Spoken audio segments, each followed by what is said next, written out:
You've got the prayers, right? Okay, I have to look for the prayers.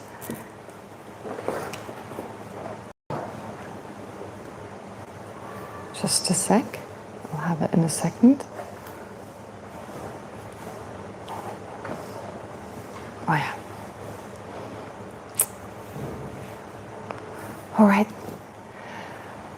Let's take a moment to collect the mind. Remember why we're here. Focusing in particular on the benefit of all sentient beings. And think that, may I become fully enlightened, may I fully awaken for the welfare of every living being.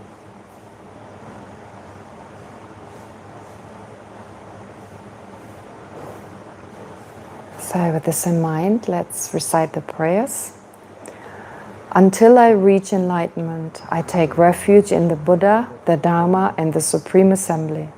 By accumulating merit and wisdom through generosity and the other perfections, may I attain Buddhahood for the benefit of all sentient beings. Until I reach enlightenment, I take refuge in the Buddha, the Dharma, and the Supreme Assembly. By accumulating merit and wisdom through generosity and the other perfections, may I attain Buddhahood for the benefit of all sentient beings. Until I reach enlightenment, I take refuge in the Buddha, the Dharma, and the Supreme Assembly. By accumulating merit and wisdom through generosity and the other perfections, may I attain Buddhahood for the benefit of all sentient beings. May all sentient beings have happiness and the causes of happiness. May all sentient beings be free from suffering and the causes of suffering. May all sentient beings never be separated from the happiness that is free from suffering. May all sentient beings abide in equanimity, free from attachment and anger that holds some close and others distant. I pay homage to the sublime Mother of the victorious ones of the three times, the inexpressible, inconceivable, and indescribable perfection of wisdom, which is unborn, unceasing, and of the nature of space, and which is the object of realization of the self-knowing primordial wisdom. Okay, good. Okay, then we'll finally get to this year's material. I do realize that my summary was a little bit too detailed. The material I gave you, well, for those who studied it, it was much easier. So I'm thinking maybe I should have two versions next time for those who weren't here and for those who are here. Or maybe not include too many details. Anyway, it's done. And now we'll start with the first the first part of the material. I think I'm still undecided about whether we'll stay in this room or move to the classroom. I think we can probably move to the classroom next time. Because today is a special day. Some people don't come. There's also a course, so other people go to other teachings. So it always depends. I got some messages. But I guess next time we could actually really move, and if everything goes wrong, we can still move back, right? And I guess you know where the classroom is. If you walk up these stairs, then turn to the left, and you see just on the same level we are on right now, but instead of turning right after you climbed up the stairs, you take a left turn, and there's the classroom right there, and you'll see shoes outside. That's the only classroom that's open, and we'll find you. We're going to have someone standing there and checking that you'll find the place. And most of you know it, or many of you know it, right? Yeah, some of you know. Okay, great. Pardon? Wi-Fi? Do we have Wi-Fi? Yeah, we have Wi-Fi. Yeah, the Wi-Fi is still working. It's AirJaldi, it's still working, yeah. Okay, so I'm just going to go through this handout that I had. So a few pages beyond this section that we just covered. So this was the salutation, the homage. We spent an unusual amount of time on that. Unusual in the sense if you read another book in English, you probably wouldn't take, that much time to go through a few verses. But in the Tibetan tradition, it's not unusual to spend a lot of time on just the verse of the homage. Sometimes it's just a single verse. For instance, when you study logic, Pramanavartika, we spend about a year, I guess, on that initial verse.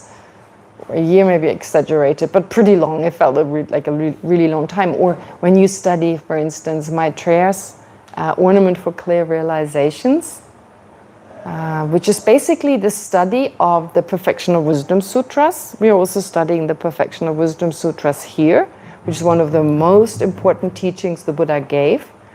But in the beginning, the first few years, when we study the Ornament for Clear Realizations, which is just a commentary on that, we study the implicit meaning, what is implicitly taught in these Perfection of Wisdom Sutras. That's what we teach. And now we study what's explicitly taught in the Perfection of Wisdom Sutras. So in both cases, we study these sutras. But when we study the implicit meaning, we also spend, it's also just one verse, once again, just one verse of homage, verses 3.5 in this text, which is a lot. One verse, and we study this for a month. And month means everyday classes, debate, the whole day. We were busy. I don't know whether it was like 6 months or longer. I forget now. So again, don't be surprised. We spent that much time on this particular text, on these particular verses. But now comes the section that's the actual body. We start with the actual body. And if you read Lama Tsongkhapa's commentary, he says that later on, we haven't come to that section, but he actually says that the first 3.5 verses of entering the middle way that we just reviewed, they indicate the ordinary bodhisattva path, the ordinary levels of bodhisattva. When they enter the path of accumulation, the path of preparation, they're called ordinary. Now, they're pretty extraordinary, to be honest. I mean, the bodhisattva path. But ordinary, the word is used in Tibetan. It's used because they haven't realized ultimate nature directly yet. There's no direct experience of emptiness yet, therefore ordinary or mundane. Okay. So the first 3.5 verses basically teach these paths, the path of accumulation, the path of preparation of the universal vehicle. They're indicated. So I guess the point is, and I suppose we studied it then, if we didn't study it before, I don't remember exactly because it was all part of our study. We studied the path again and again. I guess our teacher did give some explanation on these ordinary paths, although the text doesn't contain them explicitly.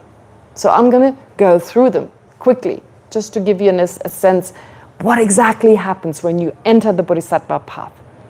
Okay, what exactly happens? Anyway, so they're described as ordinary, as I just said, because at these stages, bodhisattvas have not yet reached the third level, the path of seeing, and thus they lack the direct realization of emptiness, which is sustained, which is strengthened by great compassion and bodhicitta. Therefore, it may be helpful if I give you a brief account of these two levels before we turn to the subsequent verses of the first chapter, which then introduce the Arya Bodhisattva level, beginning with the first ground, path of seeing. So actually, the first chapter starts right away with the first Bodhisattva ground. That seems like, why would you? And there's a debate on that. Why don't you start in the very beginning? And in answer to that, Lama Tsongkhapa said, well, I did. The first 3.5 verses were pretty much about that path for the first two levels, but without spelling them out. So the path of accumulation preparation, of course, they're called ordinary, but in fact, they're very advanced. And so this might raise a question. Why Tibetan Buddhist study so often focuses on such lofty, on such high levels? Right? Why don't we start with the basics? Yeah. This a very typical, it's not unusual, it's very typical that we go right into the most advanced teachings. I mean, when His Holiness gives teachings, at least in the past, when His Holiness gave teachings, oftentimes it was right into subtlest emptiness, bodhicitta, like really difficult topics. And interestingly, sometimes very new people, beginners, you would talk to them and they got something. They were like, wow, I understood that. That was amazing. That was just the way His Holiness is, this is just the way His Holiness teaches. So someone on a very advanced level, when they have studied a lot, they get so much out of it, and they're wondering, like some of the geshes, the lamas, they're wondering, what do these Westerners who maybe showed up for the first time, what do they get out of it? But when they talk to them, they got something out of it. I mean, something different. But this is, you can explain, I mean, on one hand is, of course, His Holiness's incredible ability to convey difficult concepts in an easy way, but there's more to it. There's more to it. So let's look at this. The answer is that even as beginners, it is crucial for us to learn about these advanced forms of practice. When we first start to practice the Dharma, we're usually reminded to focus on the basics, which is absolutely true. Taking refuge, cultivating ethical discipline, developing mindfulness, right? Very important to focus on these and to learn to work with our destructive emotions, the ones that are most prevalent. They're indeed the bedrock of practice. They are the absolute foundation, and without them, progress is impossible. So definitely focus on your own mind. And even if you're not a beginner, this is relevant for anyone, basically. I mean, we all have destructive emotions up to a certain level, and those are our enemies. That's what we really need to look out for. That's what really harms us.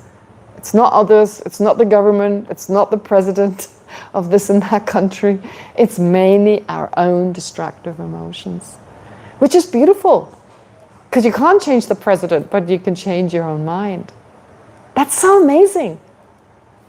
The way we perceive reality, that is our personal reality, with reality in general just being the sum of everyone's reality, right? So therefore, reality, what does it mean? It's the sum of everyone's reality. So my reality comes from my own mind. And my own mind here means not my sense consciousnesses. Mainly, of course, they do play a part, but mainly it's my mental consciousness. It interprets the input from my sense consciousnesses, right? I gave the example of chili being hot. The sense consciousnesses experience a hot sensation, for lack of a better word, like a spicy sensation, a hot sensation. But whether we interpret it, whether it's pleasant or unpleasant, depends very much on the mental consciousness. For the first time, we'd be like, oh my God, this is terrible. But then we get used to it, and getting used to, what gets used to the taste of chili? It's your mental consciousness. So therefore, the mental consciousness is most important, and that is the one thing we can change right away. And since that's responsible for how we see reality, whether we believe everything just sucks, or we develop a way to see the positive in life, it's up to us. And since nothing exists from its own side as positive or negative, we can see it this way or in a different way. We see a situation as a problem or as a challenge, right? It's up to us. There's so much freedom. And it just takes time to develop that ability to look at any situation in life within a positive light, just because it benefits us. Of course, there's a lot of suffering, there's a lot of negative things, but instead of falling into a depression, grieving, or like falling into desperation, we take that opportunity to practice compassion, to generate the determination. I need to do something. There's a problem. What can I do? I don't need to find a cure to cancer or bring world peace, right? I mean, we often have very high expectations when it comes to, I really need to make some changes. Little things. We do the little things we can do. So I remember one Israeli lady once told me this story about, what is it called? What are they called? Sea stars? What are these little star-like? Starfish, that's right. I translated the German. So starfish, right?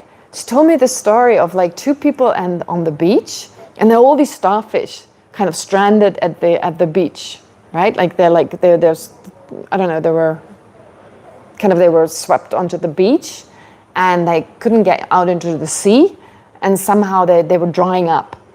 So this one person took one of those starfish and threw it in the ocean. And it was obvious you can't throw all of them into the ocean. There were thousands. And then the other person says, well, what did you just do? It doesn't make any difference. And the person who threw in the starfish replied, to that starfish it does. I thought it was such a beautiful story. Yeah, we can't make everyone happy. We can't, make everyone happy even in McLeodganj. But we can, when we interact with other people, maybe just a few minutes or a few hours, we can give our best to at least give that person no grief. To listen to them, to be compassionate, to be kind, right? It makes a difference to that person. If we were nasty and would insult them, they'd go home, and have a really bad evening, versus we're giving them a good time. It's not about grand gestures every time. We can't do that. It's the little things. And they give us peace of mind. And in that way, we slowly get used to it. And we make a change for that person and that person. So they have oftentimes such huge expectations that we need to do so much. But it's not about that. In each moment, there's so much we can do, especially when we're with others. And when we're alone, to focus on compassion towards ourselves, towards others. Okay. So we can do this right now, of course. You can start with that. Those are the bedrock of practice, and progress is always possible. Yeah? It's just a matter of hanging in there and not getting too distracted. But it's equally important not to stop there. To do that, but to also look further, especially when we study the Dharma. From the very beginning, we should also open our minds to the more advanced teachings on emptiness, on bodhicitta, and the bodhisattva grounds. However advanced they may seem, even if we're of course not ready to practice them in full. There are three reasons for that. So there's at least three reasons. It's so important because there are three reasons which carry practical and profound implications. Most importantly, practical implications. And this is something, now that we go a little slower and we're not just going through the summary, I really want to encourage that we make an effort as we study whatever we're studying to always look for anything in there that may be relevant to us right now. Is there anything in there that we may feel, oh, this, I could use that. I could do something with that. I could apply this. I could at least try, even if it's just 1% of what a bodhisattva on the 10th ground would do. Which is also something we are taught. We're taught when we study in the beginning. In the very beginning, we're taught. Everything that you learn, take that as a personal instruction, as if the Buddha is saying to you right now, this is what you need to hear. This is what I'm telling you. Use this and put it into practice. And before long, you do find something that doesn't mean everything we go through. If we go through the 6 perfections, I'm not saying tomorrow, the whole day, you need to do the 6 perfections. It's like, that's a bit overwhelming. But find something in there that you try to be mindful of, and you then apply. Right? Okay, let's see whether there's something today. And we can always discuss it, of course. Maybe there's some time where we can share. And this is also a beautiful way to study in this tradition. There's a lot of emphasis learning from the teacher and learning from your classmates. In fact, I guess I could say that I learn more from my classmates because I spent more time with my classmates, learning from them, than from my teachers. The time we spent in debate, for instance, that was longer than class time. And so the idea was always the more minds, the better. So we were not encouraged to debate always with the same person, even though they may have been really good. That person may have been especially good. No, it doesn't matter whether someone knows a lot or doesn't. They challenge you, they ask you questions, or when you ask them questions and they give really weird answers, then to find ways to explain to them logically that this does not hold up, that's contradictory to other views they hold, etc. It's a huge challenge. And every time you spend time with someone who comes up with new things that you've never heard before, you expand your mind. And you learn to listen to everyone's question very carefully. You learn to think there's no stupid question at all. And just wonder, how would I answer that? How would I answer that? How would I think? Well, do I have that question myself? And it's very interesting. I love every question when people ask us Holiness questions. Sometimes we prepare the questions in advance. And every time I'm thinking, every time I listen to this question, I'm thinking, oh, how interesting. How would I? And in a way, I do have that question. I want to hear His Holiness answer it and get his opinion on it. If I could, if every great Lama, every practitioner should answer this question, because you can go so deep. The beauty about the Dharma is that so many ideas have so many levels of depth. There's a superficial level we can all have an understanding of, and you can go deeper and deeper and deeper. So actually, the Four Noble Truths, when you see like an announcement, a Lama teaches the Four Noble Truths, people go, oh, I've heard it so many times. Oftentimes, they get bored. But there's so many levels. And every time, if you listen to it with a mind that is not about new info, like things you've never heard being put in this way or another. I mean, if you just hear the same words kind of at a different time from when you heard them last time, but you listen, for lack of a better word, with your heart. Like, this is taught to me right now, with the mental state I'm in right now, by this incredible person. Or by this maybe not that incredible person, but through this person coming from the Buddha. So is this relevant to me right now? You take it to heart, and it's very different. You take it to heart, and it's very different from the way you would, the effect it would have on you if you weren't listening like that. And that's why when His Holiness the Dalai Lama, in those many, many years he's been teaching, taught the Four Noble Truths, they come up all the time. And you have these high lamas, and you have these geshes sitting there and listening as if they've heard it for the first time. They probably adopt, which in some traditions is called beginner's mind. In the Zen traditions, like the Zen tradition, they called it beginner's mind. You adopt a kind of mind as if you heard it for the first time. When you hear something for the first time, you listen with such attentiveness, and you think about it. You try to. It's not just like, yeah, right? It's like when you drive a car for the first time, you're so aware of everything you're doing. So similarly here, you're not driving a car, you listen to the Four Noble Truths. It's like you pay attention to every detail, as if you listen to it for the first time and you want to fully understand it. The effect on your mind is so different. So when you watch some of these great scholars, great practitioners, the way they listen, they're so attentive. I remember once I sat somewhere near or on the stage for a particular reason, and so there was Chapche Jadarum, she sat next to me. And I wanted to say hello, kind of like, when I sat down to greet him, but he didn't even look in my direction. He was single-pointedly focused. He was just meditating. The whole time, I swear he didn't move. It was incredible. He was so attentive, every single word, and I'm pretty sure he had it all. I mean, he could have just given it back the way his homeless taught it, verbatim. He could have just, he was so focused. So this is the way to listen.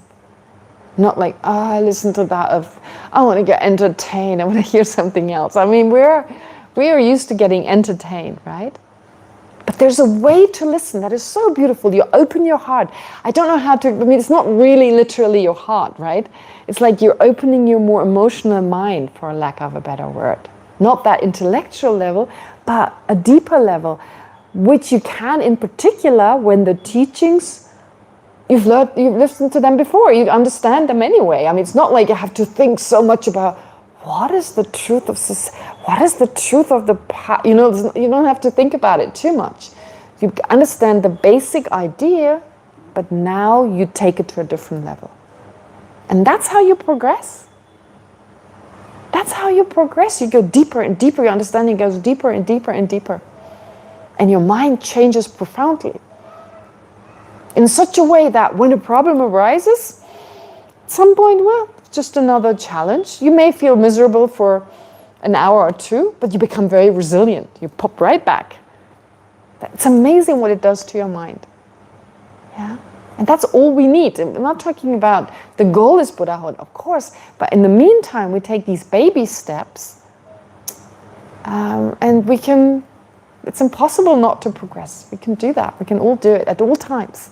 We just need to be ready. We need to be open and listen in a particular way. Anyway, just to give you the 3 reasons, so we understand how the basics, to learn about these advanced practices even, how the basics and the advanced practices are connected. So we need to understand that the basics, mindfulness and patience and what else? Introspection, all these different minds, concentration, analyzing how do phenomena exist or not. I mean, these are pretty basic, right? We can all do them. They are inseparable. The advanced trainings and the advanced practices and the basics are inseparable. The basics are not just preliminaries. We need to get out of the way. Sometimes it feels like that. Oh, if I just got out of the way, I want to move on. It's not like that. They're embedded within the advanced stages. And the advanced stages, in turn, give purpose and depth to our basic training, right? So they're embedded within it. And they give purpose to it. If we understand the advanced practices, we practice in a very different way. We understand, oh, this is what I'm aiming for. You know, like when you're walking, you're tracking, when you know where you're going, your direction is very different right from the beginning. If you want to go to Trion, you're not walking this way. If you just want to track, okay, right? Go here, go there. It doesn't matter. You go down, you go up. No particular goal. But when you want to go, when you know the goal, you understand the goal, you know, there's Trion, they have a free buffet up there or whatever, and the best coffee in town and you know, whatever else. So you want to get up there, you figure out how to get there. In the beginning, you learn, okay, this is where I need to be careful. I need to wear these shoes. I need to, you know, put in a jacket because it's going to get cold, the altitude, the weather. You're informed. You don't set out on a trip like a trekking trip without, or some people do, but they're usually not the ones that arrive safely there, you know. So in the same way, we're learning exactly where we're going, what to look out for, even though we're not there yet, but we know exactly how to prepare our mind already now. Makes sense, doesn't it? So when we cultivate mindfulness of breathing, for instance, it may appear to be just a simple exercise in calming the mind. That's what it seems ordinarily when we hear about it for the first time. And that's what it's also. To calm, to become calmer. I mean, in comparison to the Tibetans, we're not very calm. Let's face it, right? I'm not saying every Tibetan. There are also Tibetans living in the West or living a modern life, and they're also sometimes stressed out. But usually Tibetans are pretty laid back. Australians are too, by the way. But, but yeah, in general, the Tibetans are very laid back. So anyway, it's a very good exercise in calming the mind. But when we study advanced teachings on meditation, we begin to see how mindfulness is essential for the development of concentration. It's essential for the for maintaining concentration. It's important at every stage. How concentration supports, of course, the direct realization of emptiness, and how this direct realization cuts through our mental afflictions. So it's mindfulness all the time, mindfulness, mindfulness, mindfulness. So we are already training now. In this way, we come to see that being mindful of the breath is far from trivial. It's not a trivial, ordinary practice. It's already difficult. I mean, it is difficult anyway. But it's definitely not something trivial. It's the starting point of a vast journey, pointing this way towards triumph, a vast journey towards awakening. Likewise, when we practice patience, right? Such an important practice. Right from the beginning, we're told, practice patience, be patient. I mean, even our parents tell us to be patient. So it's a universal quality. When we practice patience and restrain ourselves from retaliating against someone who has harmed us, it may look like a minor act of self-control. Not a big deal, right? But when we view it through the lens of the Bodhisattva path, we recognize this as a step towards the training in the perfection of forbearance, or perfection of patience, as it's called. Incredible patience that you develop. Not just when we think patience, we think of like some jerk that annoys us and being patient with them, right? No, even with problems, with suffering, with the hardships that we may undergo practicing the Dharma. Being ready, being accepting, okay, it's hardship, but okay, right? Just as we are when we exercise. You really want to exercise, you really want to get a toned body. You're not going to go like whining, oh, this is so heavy. We're ready to face the weights, or to face whatever, the running, the jogging, whatever exercise we choose. When we train the body, we're patient with the pain. We take a break when we need to take a break, right? Of course. But we're not readily discouraged. Oh, I'm breaking a sweat, I can't bear it. Yeah. So likewise here with patience, it's one of the defining practices of advanced bodhisattvas, incredible levels of bodhisattvas. And it shows us we can start at the basics. And once we learn about the advanced practices, it encourages us, telling us, wow, that's what we can do.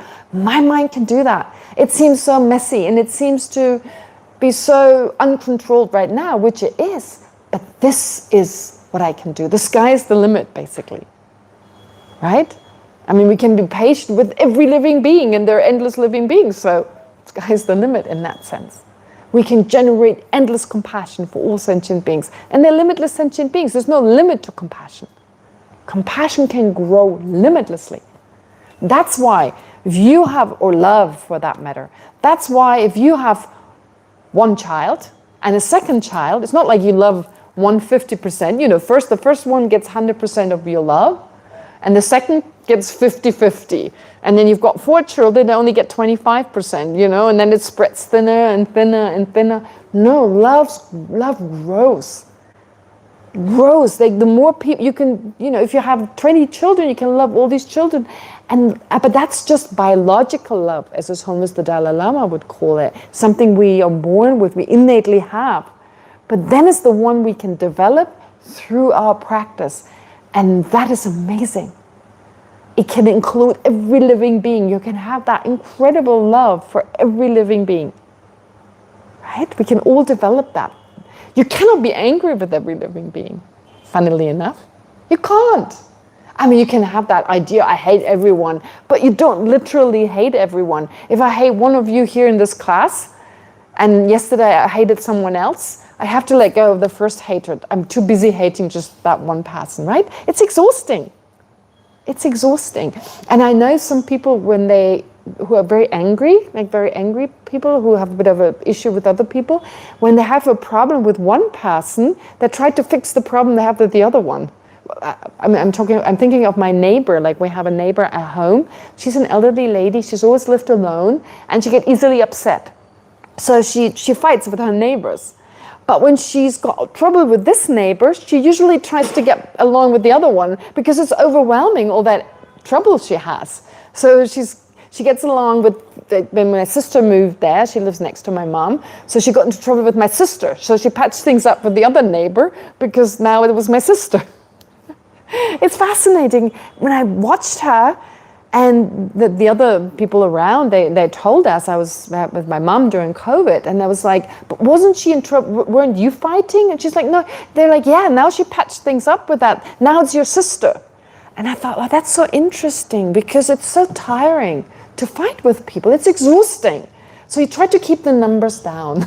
And when a new one comes, when a new one is added, and my sister lives closest to her house, so, there are a lot more issues. Now the other person, they're quite glad my sister took over. So it's so interesting. This is what anger does. It's exhausting. It's tiring. It's stressful. Talk about real stress. Really, like if you're angry for an hour, you're tired.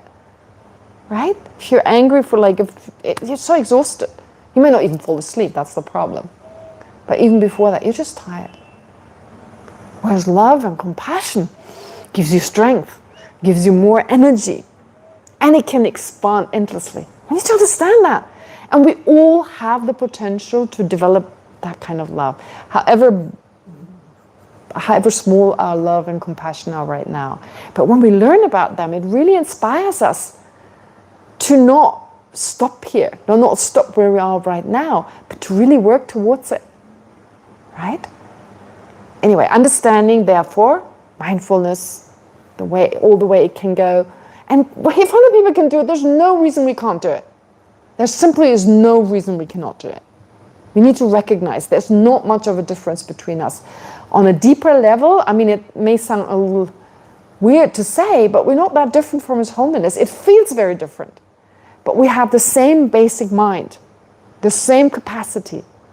And it's just a matter of spending the time and making an effort.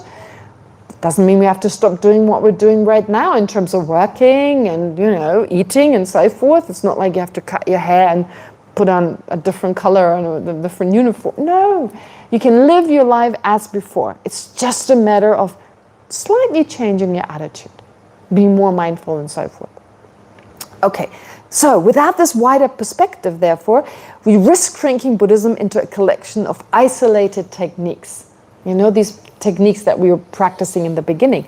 But this perspective, however, even our smallest, with this perspective of understanding the more advanced teachings, with this perspective, however, even our smallest efforts, keeping precepts, sitting quietly in meditation, or responding to an insult with restraint, become something vast, connecting us to the higher stages of the Bodhisattva path. That's one reason. Okay, so we connect to the higher practices in that way. Also, we start to engage in the beginner level forms of advanced practices. Every advanced practice has a beginner level. There's nothing strange about the Bodhisattvas, honestly.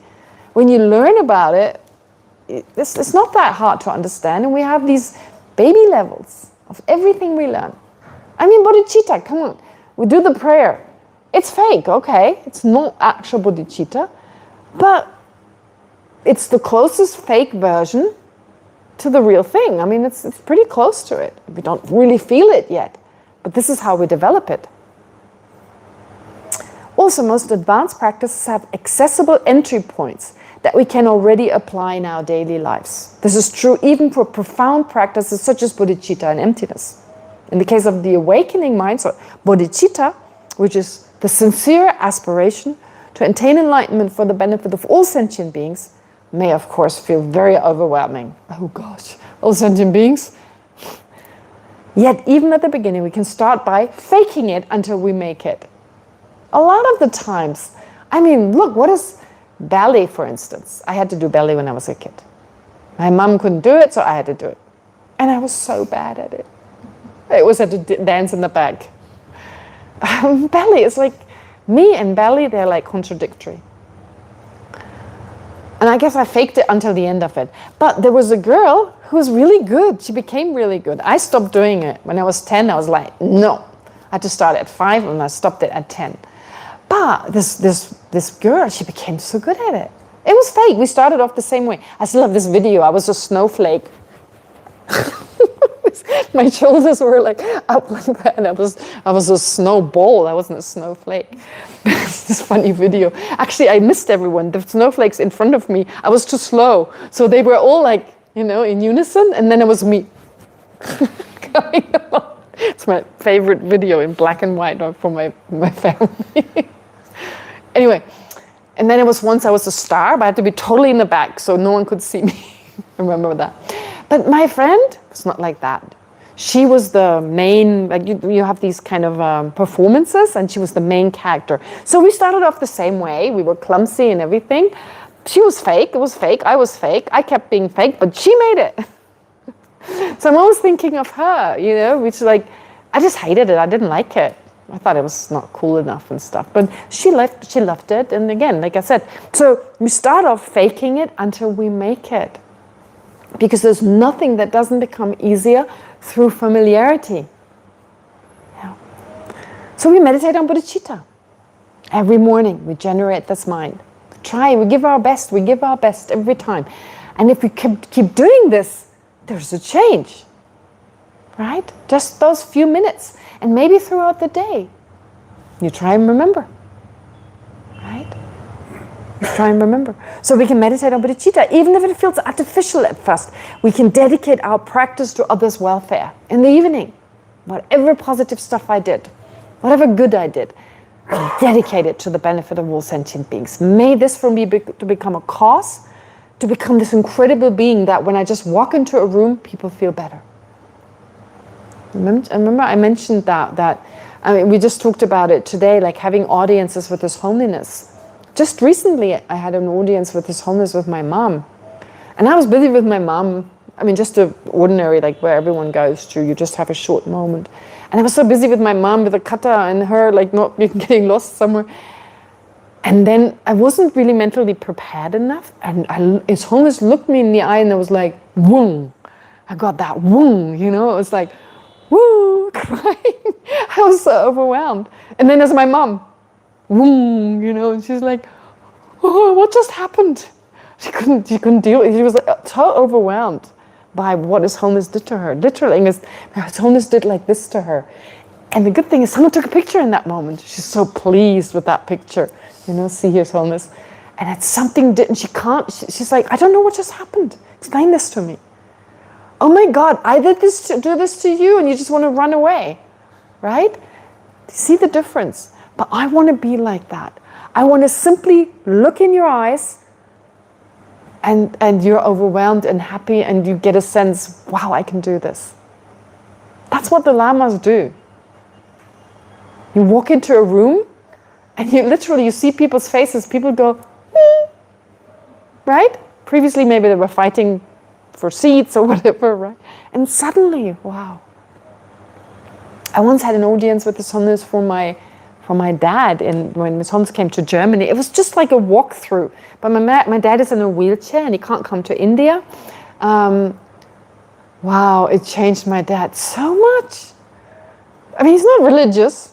He was never interested in Buddhism. And with His Holiness, those few minutes, His Holiness was so kind to him. With special prayers, put his forehead to my dad's forehead. The first thing my dad did was he bought 4 pictures of His Holiness. They were put in a frame and now they're next to his bed.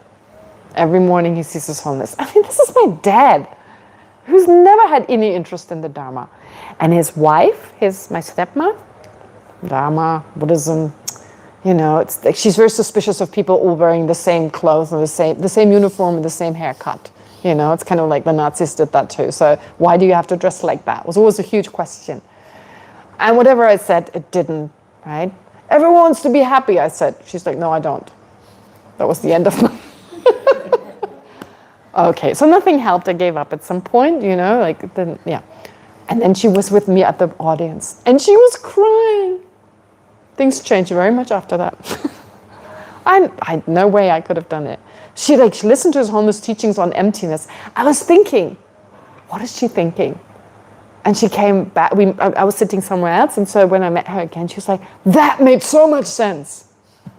And I was like, wow, okay, great. I tried it before. No way. His Holiness says it. Wow. And even nowadays, you say His Holiness, and you talk a lot, you talk enough about His Holiness, and you see her tearing up. Wow. I can do that. I want to be like that. Who doesn't? Anyone? Right? We can all do this. Okay, sorry. That's the effect His Holiness has on my mind. It's incredible. But He's not just that loving, incredible person. He is so sharp. But He manifests in different ways. Every manifestation is a teaching. Okay. All right. Going back to this. We can train ourselves to think. May this benefit all sentient beings. May me eating this delicious chocolate cake benefit all sentient beings. I mean, you make that meal very meaningful, right? May this benefit. I mean, this is the power of the mind. The power of the mind, it must become obvious. His Holiness has an incredible power of mind. Or other lamas have incredible power of mind. I'm not just saying His Holiness. We're fortunate. There's so many great lamas. Such power of the mind. Okay. So, may this benefit all sentient beings. These small steps form the foundation of authentic bodhicitta. We can all do it, but we come from a fast food society. We expect fast results, quick results, and we're easily discouraged. Well, that is something we need to learn, to slow down. It's a slow process. It takes time. A lot of things take time. It takes time to become a teenager. How long did it take you to become a teenager? Stupid question. Yeah, but anyway, so it took us many years to become teenagers. It took us many years until we could legally drink. It took us many years until we could drive a car. It seemed like forever. Yeah, and we were waiting for it. I'm 5 years old plus 8 months, like how many times did we, I'm not just 5, I'm plus 8. We waited, we wanted to get big enough to do certain things. But it all took a lot of time. And then there was high school. How long did it take to finish high school? It seemed forever then. So everything takes time, really. Maybe not hamburgers, the preparation of hamburgers, no. But, meaningful things in life take time. The same applies to emptiness. Even if the profound realization of emptiness may seem far beyond our present reach, we can still reflect on subtle impermanence. Think of all the atoms, how they're whizzing around and changing and changing and changing, how everything is constantly changing, nature around us, things are growing, things are drying up, new stuff is developing, and so forth. The weather every day, it's never the same. Every day is different. It seems similar, the sun looks the same. Not the same sun, not the same cloud. The people around us. Everything is constantly changing. Where is there something solid? Where's that solid table if it's made up of things that are always different? It looks the same. It seems the same. But where's that solid table? Where's that solid I? If mind and body are constantly changing, how can there be a solid I? If you really think about it, not just 5 minutes and then let's watch a movie, but, watch a movie for 5 minutes and think about it for the next an hour and a half. And you don't have to sit in an uncomfortable way. Just get your favorite sofa, lie back, and reflect on this. I mean, it's better to be but, a lot of people don't want to meditate because just the posture is so uncomfortable. Well, there's no rules. Put a cushion in your back and lie back a little bit, Stretch your legs and reflect on this. I remember years ago when I not first came here, I'd been here a few years, but I remember going to a place called Geshe Bhavan. Is Geshe Bhavan still there? Still? School now. There's a school now. Well, in the past there were meditators. A lot of meditators lived there. And I would see sometimes, I would go there, and in my mind, I thought they were like locked in a dark room, because I usually lived in very simple houses that didn't really have windows, or just like openings in the stones, maybe some plastic covers. And I would always see them outside, sitting outside. And I asked my teacher, I said, why are all these meditators sitting outside in the sun or in the shade, or, at least outside? And so he said, well, first of all, it's about not always doing something. Just not doing something, because we always have to do something. Just sit there. but also reflect on the Dharma in this really relaxed way. You don't always have to sit in meditation. You can just then take some time, maybe read something, read a few pages, and just reflect on it in a really relaxed way. Like, how does this make sense? Kind of analyze it, but not in a forced way, in a gentle way, such that it's fun. It's fun to think about it. Can I understand that? How is this relevant to me?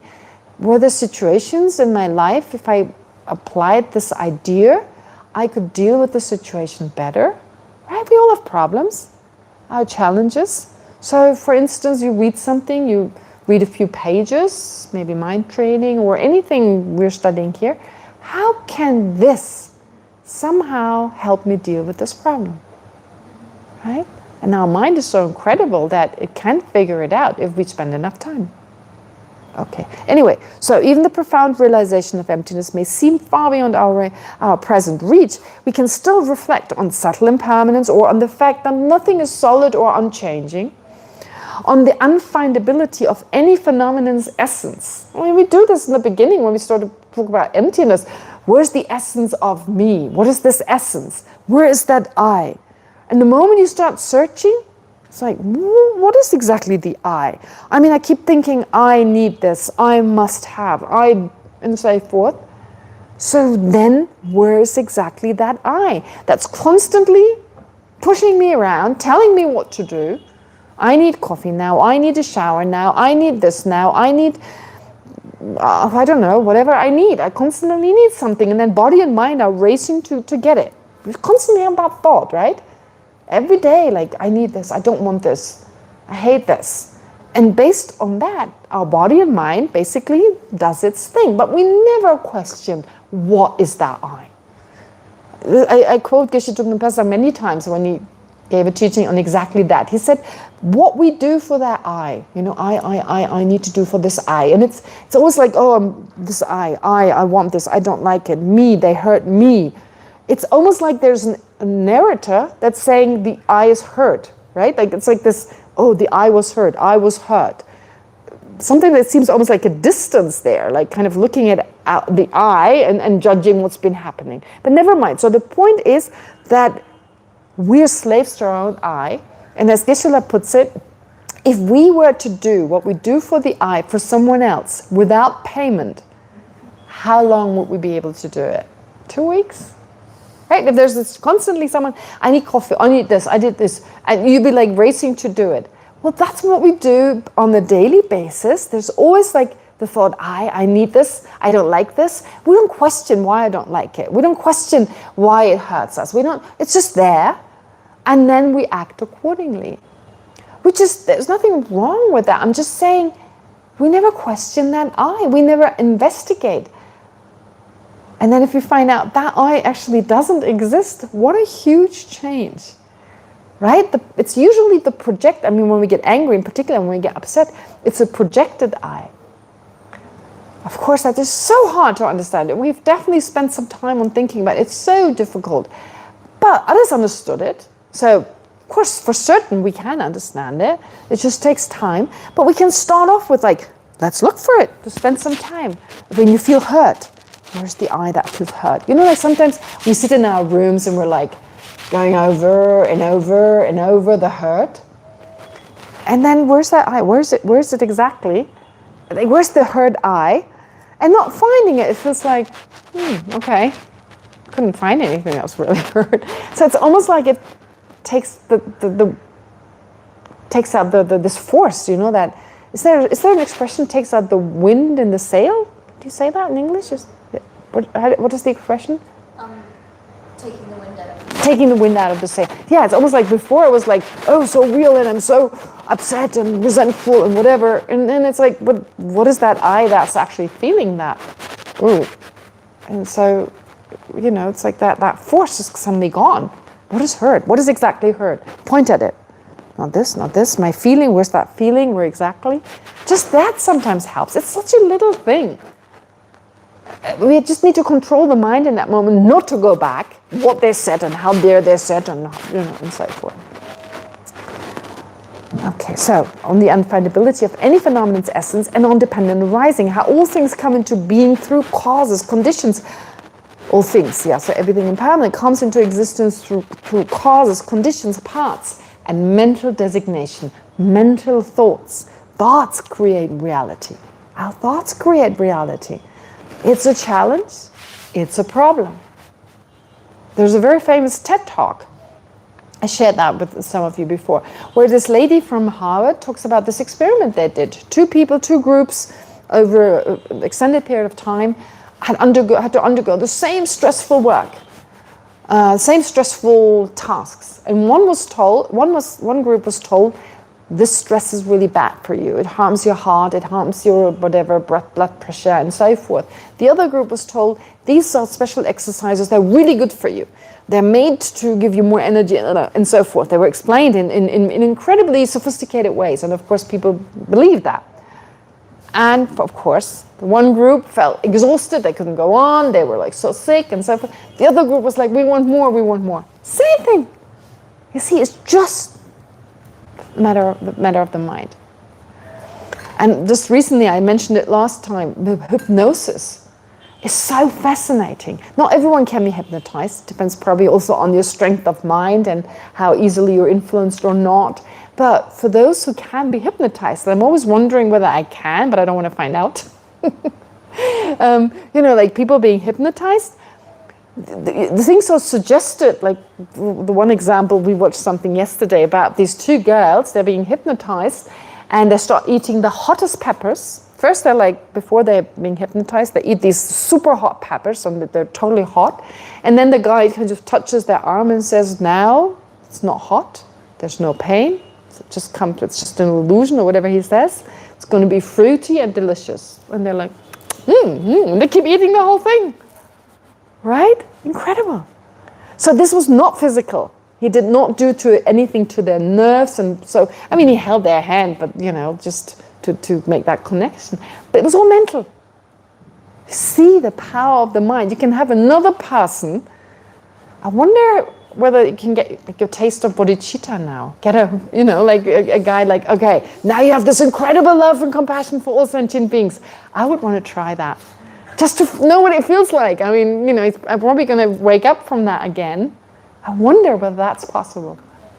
Yeah, it's an interesting, that experiment I would do. That experiment I would want to participate in. Yeah. So it just shows that even another person's mind can influence our mind, but more importantly, we can learn to influence our own mind. And by meditating, of course, on reflecting on these ideas, because they were all laid out for us as a method to exactly come to the same result as a Buddha's result or Buddha's attainment. Okay, so such reflections make the mind more supple and prepare it for deeper insights. The mind becomes more flexible and it becomes easier to think about more difficult ideas. It makes the mind more supple. Right? It's like yoga, but it's mind yoga. You flex your body in a certain way, and before long you can go even further. So you think about emptiness. The first time it's like, what? And then you do some of these practices, and your mind suddenly has the capacity to see it differently. That I know from my own experience. I don't understand emptiness, but I remember years ago. It was like, that does not make any sense. How does this even work? And then at some point it was like, that works. There's no contradiction. This is true, it's dependent arising, and this also, yeah, I can see that how this works. But the first time it didn't make any sense. So it really showed my mind became a little bit more flexible. What previously seemed to be a huge contradiction I couldn't overcome, then it's no longer a contradiction. I'm sure you all have that experience. Yeah. And that's because the mind becomes more supple. It's just like a muscle that becomes more flexible, and eventually you can do crazy things. You can move your head all the way around or whatever.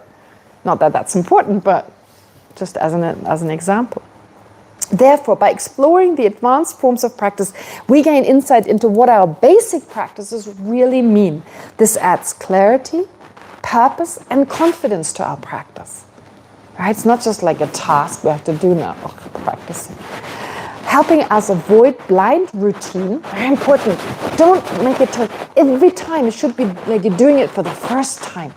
If you have a daily practice, a daily routine, do it as if you were doing it for the first time. Every time you have this beginner's mind. Enjoy it. Bring joy into it. Right? You try to do it better than before. Sometimes we can't do that. We're maybe busy. Okay, allow yourself also to daydream and just not be that thorough. But try. Then it's fun and you look forward to doing it the next time. Yeah. It makes sense, right? I remember school, like when I was doing well in school and I was really interested and attentive, I had a great day, I look forward the next day. Versus like, I wasn't paying attention, I was distracted, I missed half of what the teacher said, the next day I don't want to go. It's like that. So we do our practice with full attention, develop a feeling within, really like a feeling for it. Like when we meditate, when we do analytical meditation, to allow our mind to be moved from within, then we want to do it again. And that's how we keep doing it, right? With joy. And that is called joyous effort. Right? One of the perfections, one of the great perfections where we can all practice them on the basic level. Okay, this adds clarity. Oh yeah, so it helps us to avoid blind routine and instead engage with deeper understanding of where our efforts are leading. In addition, learning about the entire Buddhist path enables us to recognize which foundational practices we should mainly focus on without ignoring the beginner level forms we can already engage in, while also understanding which practices are too advanced for us right now. Of course, some are too advanced. So this much I can do, this much is too much. So you know exactly, you become your own teacher. You discover your own inner guru. There's the external guru, but there's the internal as well. Very important. Even when we take refuge in the external Buddha and in the internal, who we're going to become. Take refuge in both. Take refuge in the external methods and the internal realizations we ourselves will generate one day. So in that way, it's external and internal coming together and really working with this potential, awakening that potential within us and seeing what is possible. Incredible. I mean, the problem is nowadays we have low self-esteem. We're like, can't do this, can't do that. We're trapped in this. That's where, of course, there's these advanced practices where you just visualize yourself to already be Buddha. You're rewiring your brain, your mind, right? Going beyond that kind of, oh, it's all so ordinary. Everyone is ordinary. I'm ordinary. I'm not. It's just a way of thinking that you change. Right? A change of attitude. And it's totally realistic. It's not unrealistic at all. But you need to learn about it first. And again, to quote Geshe Kelsang, when he was once asked, what is the use of study? He said, you become more independent. In the sense that you don't have to always ask a teacher, like, what should I do now? What is the right thing? Okay, I'm facing a problem. I have times, when I feel really like, oh gosh, this is a difficult situation. I don't know how to deal with it. Maybe I call my teacher and ask what they think. And then I think, what would they say? And then I find the answer. I don't need to ask. I've never needed to ask. I'd sit down and think, which part of the Dharma? And then of course, impermanence, and then I have the answer. Because I learned it all, like all these different, not in much detail, but I did learn about the basic path. And it's almost like if I give it a few minutes, I never call. I've had many times I was like about to call or about to send a message. Never did, not a single time. Because I always figured it out somewhere, because the answer's right there. But that's only if you study. And it's not like you need to start there and do this, right? Just whatever you study, it doesn't matter. Slowly it all comes together. It's like when you lay a puzzle. My dad puzzles a lot. Right? He had a stroke, so for more than 20 years now he's in a wheelchair, and even mentally there's some problems, like abstracts are very difficult, but puzzling, he's very good at puzzling. So he has these huge puzzles, huge piece, like a board, he sits there with like this little lamp, kind of crouched over, and they're like 500 pieces or something. And it doesn't matter which corner you start. Corners are good, but sometimes he just starts in the middle. Right? He finds the corners. Okay, corners is like the framework. That's good. Create like a framework. Okay, the framework. So you study kind of like a framework. And then, but it doesn't matter, right corner, left corner. So you have a rough outline. And then you fill in the pieces. You can go from any side. You start this fast and you study that. I mean, there are certain orders. For instance, we study the perfection of wisdom, the implicit perfection of wisdom sutras fast, and then the explicit. That's the order. But you could do it the other way around. It's not like there's a rule. It may be a little bit harder, but not impossible. And both has its advantages and disadvantages. Yeah. So, I mean, I was so immature. I didn't know much about the Dharma. It was all so difficult, you know. And emptiness was actually, it wasn't like all over the place, you know. Like it didn't really, emptiness brings everything together. So this is like, it's not all over. I'm all over. But, you know, actually this is not all over. So in a way, it's all precise and to the point. It's not like there's this path with this name and this path. This is what you study the first 6 years. It's, wow, so many things to remember.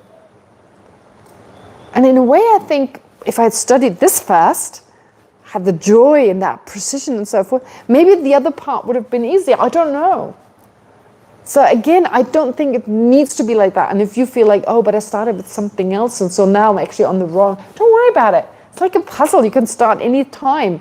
You take the little pieces, you learn each piece, then you put them together and you see how they're all connected. And then you get a full picture. It's like a puzzle. Studying the Dharma feels like laying a puzzle. Okay.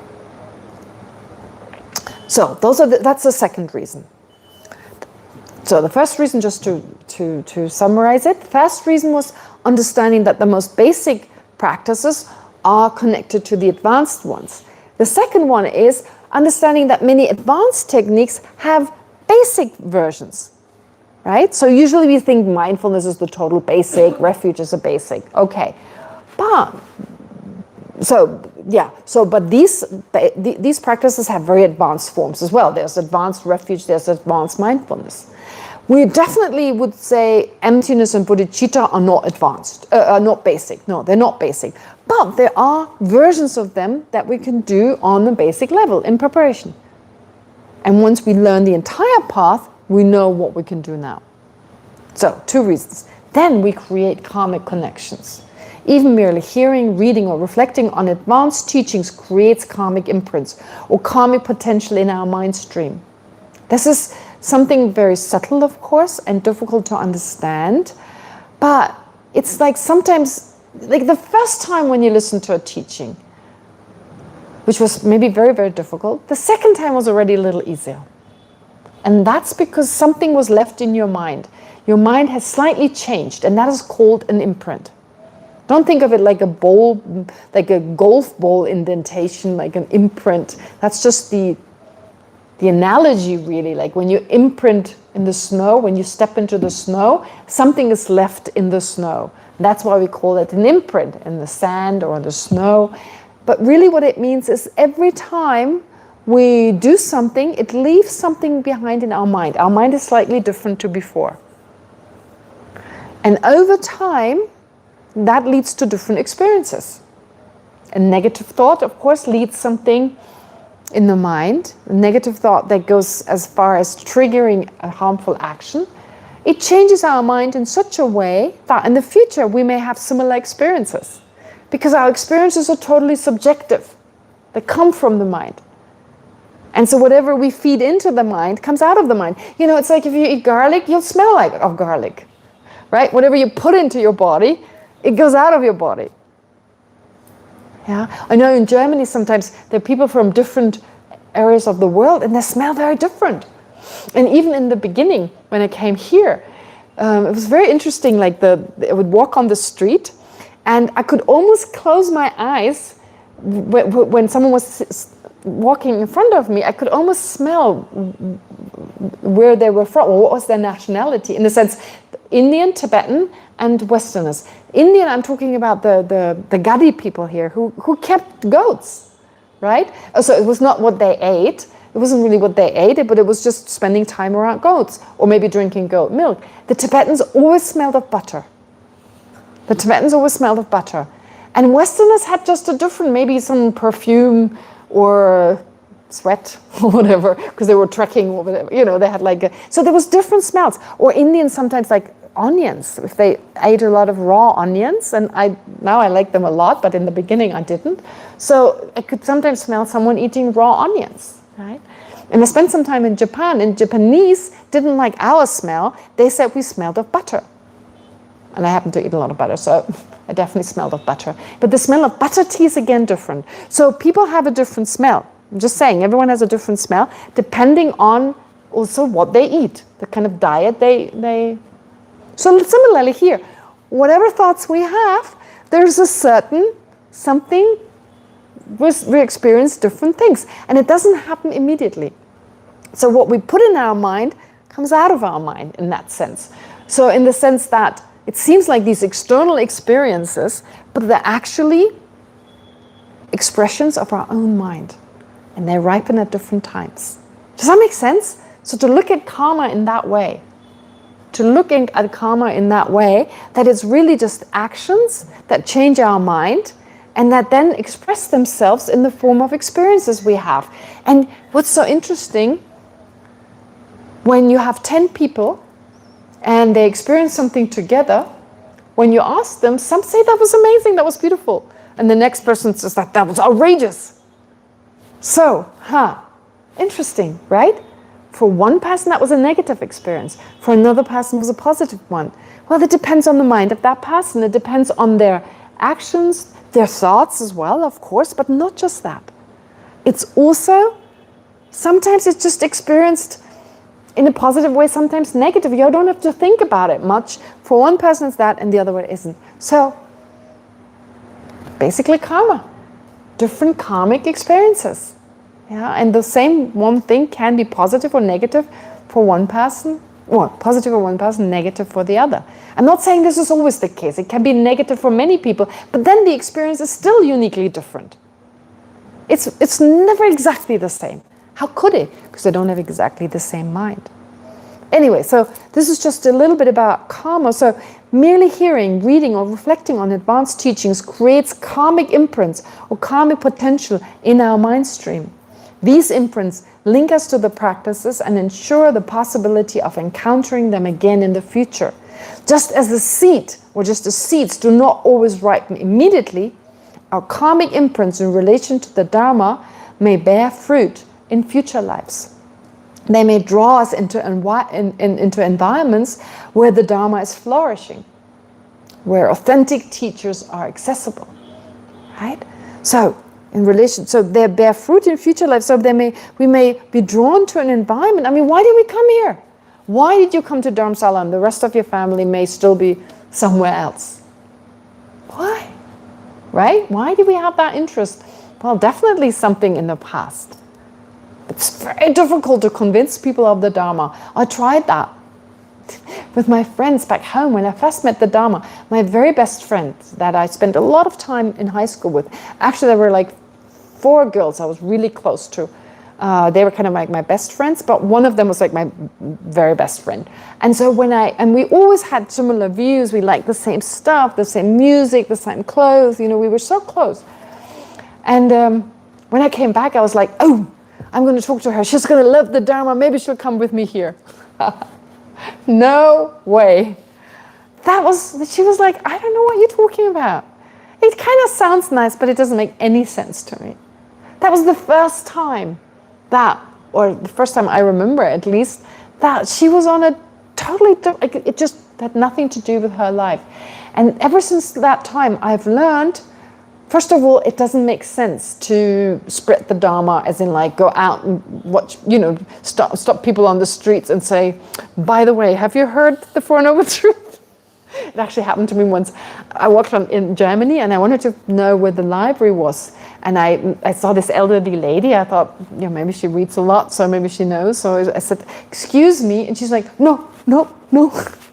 She thought I was going to talk to her about Buddhism or something. And I was like, well, I just want to know where the library is. And she's, oh, I see. Oh, okay. And so she explained it to me. She was very relieved when I asked her how to get to this place. So really interesting. But the thing is, it's not working. You cannot do that. Somehow with the Dharma, I don't know whether it works with other religions, either it's the right thing or not. You cannot force anyone. It's just not going to work. And there's those that hear a little and they want more and more and more and they get into it. And you don't need to do anything. It just happens. That's the karmic imprint ripening. I mean, you add something to it, but it seems there's much more coming from the side of the person. And then there are those who are like, yeah, it was quite nice. And, and next year they start Sufi dancing or something. It's like something else. Is there something called Sufi dance? Oh, okay. Thought I heard that before. Anyway, so therefore, it's because of what we do with our mind. There's like imprints we leave on our mind. And that is a very important thing. So we can do this now, already now, to have all the causes and conditions in the future, to meet authentic teachings, meet lamas, meet beings who inspire us. So they may draw us into environments where the Dharma is flourishing, where authentic teachers are accessible. I mean, imagine being born in a country where practicing the Dharma is illegal, punishable by death. Wouldn't that be terrible? And you can't leave the country. What do you do? You know what? Geshe Damdo told me a story once. Really beautiful. He was still translating for His Holiness at the time. And he had just previously taught us at the IBD. And so I would sometimes go and visit him. He was here nearby. And he told me this beautiful story. He said that the king of Jordan has a brother who's interested in Buddhism. Probably has more brothers than just that one. And so he could never be respectful towards His Holiness no, they're not going to listen to this. So he could never be respectful towards His Holiness when in public. So he apologized, apparently. He said, I'm sorry, I can't show you that because I'm, from a country where this is not acceptable. But can you answer me this question? So in private, he would talk with His Holiness and he would ask His Holiness these questions. He couldn't show it in public, but his position was such, His Holiness, for a few years, he went to Jordan. There were some meetings there, and he always met the brother of the king who was interested in the Dharma. I don't know whether he practiced, but at least he was interested. But he couldn't show that interest in public. Isn't that beautiful? I really like that story. Okay. So they may draw us into, and where our own capacity to practice, so authentic teachings are available, authentic teachers are available, we'd be drawn to these places, and where our own capacity to practice has matured. With such karmic connections, even a strong interest may not be enough. We might not find ourselves in the right circumstances to receive the teachings when we're ready. So it's important to prepare for the future. It's unlikely we're going to be enlightened in this lifetime. Sure, of course. It's unfortunate. I would love, if it was just really short, but it's very difficult. That such quick change is not possible. So better be prepared also for the future, right? This means that simply listening to a teaching on the Bodhisattva grounds or reading even a few lines on emptiness is profoundly meaningful. It may become the very cause that allows us to fully understand and practice these teachings in the future. Of course, you need many causes and conditions, but every time we hear about it, it matters. It matters. It's important. In short, we should not see advanced teachings as something only for later, with no relevance now. They already matter at the very beginning. They enrich the basic practices we do by preventing us from reducing Buddhism to a set of techniques. Right? It's profound. There's a lot of depth behind every practice, and they guide us in the right direction by inspiring us with the greater vision of the Bodhisattva path, where we want to go, which gives us context and purpose to our daily efforts. They enable us to engage meaningfully. Secondly, they help us to engage meaningfully in the beginner level aspects of advanced teachings, such as bodhicitta and emptiness, seeing them as steps on the way to full awakening. So to be bold. Be bold. Don't be there's a place for humility, yes. But being bold and being humble are not contradictory. Being timid and bold, those are contradictory. Be bold. Be confident. I can do this, right? I'm just going to do it. no matter what. I mean, in a way that is realistic, but you become realistic if you learn the Dharma, if you learn the advanced practice, if you learn about this and you realize, yeah, they're pretty different from me, but not totally different. Not totally different. I can see that I can get there. You really understand that. It gives you that self-confidence. Even you're taking your first steps. Yeah, I'm taking my first steps, but still. Right? They enable us to engage meaningfully in the beginner-level aspects of advanced teachings such as bodhicitta and emptiness, seeing them as steps on the way to full awakening. And they create karmic connections that ensure we will meet these advanced teachings again when we're ready. So, having discussed therefore the importance of learning and reflecting on advanced practices.